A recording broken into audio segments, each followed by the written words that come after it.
कुराको खेती होइन, खेतीको कुरा गरौँ। नमस्कार आदरणीय दर्शकवृन्द, एग्रो मुक्तिमा तपाईँलाई हार्दिक स्वागत छ। तपाईँलाई म यो जुन दृश्य देखाइरहेको छु, मकवानपुर जिल्लाको थाहा नगरपालिका वडा नम्बर 6 को दृश्य हो।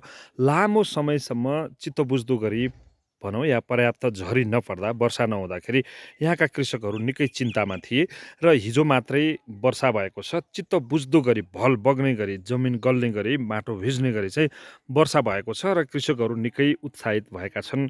हिजोको दिनमा मेसिनले पानी तान्नुपर्ने अवस्था थियो, बोकेर हाल्नुपर्ने अवस्था थियो, कहीँ कतै खाडल खनेर थोरै पानी चाहिँ धेरै दिन लगाएर जमाएर बोकेर विभिन्न खालको दुःख कष्ट झेलेर कृषकहरू सिँचाइ गरिरहनु भएको थियो भने अहिले चाहिँ पानी परेको छ। पानीसँगै असिना आउला कि भनेर कृषकहरू डराउनु भएको थियो। असिना पनि परेको छैन र अब काट्ने तयारी पनि भइरहेको छ। यहाँ काउली तपाईँ देख्न सक्नुहुन्छ, यो मुखमा आइरहेको छ कतिपय काउली र काट्ने तयारीमा भनौँ फुलिसकेको पनि हामी यहाँ देख्न सक्छौँ। नजिकै लगेर देखाउँछु तपाईँलाई।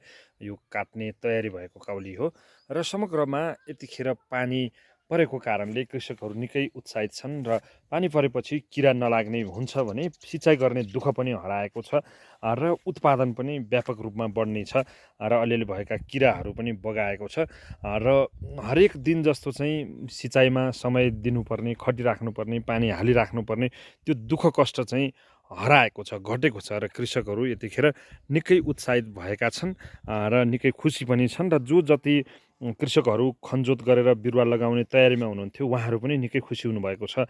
बिरुवा हुर्किन लाग्यो, छिप्पिन लाग्यो, अब पानी पनि परेन, त्यसै हुने भयो भनेर कतिपय कृषकहरू निकै चिन्तामा हुनुहुन्थ्यो भने अहिले कृषकहरू जो जति कृषकहरू हुनुहुन्छ बिरुवा सार्ने तयारीमा काउली, बन्दा, भिडे खोर्सानी, पिरो खोर्सानी लगायतका जे जति छन् बिरुवाहरू सार्ने तयारी गरिरहेका कृषकहरू पनि यतिखेर पानी परिदिएको कारणले गर्दा निकै नै उत्साहित भएको हामी पाउँछौँ।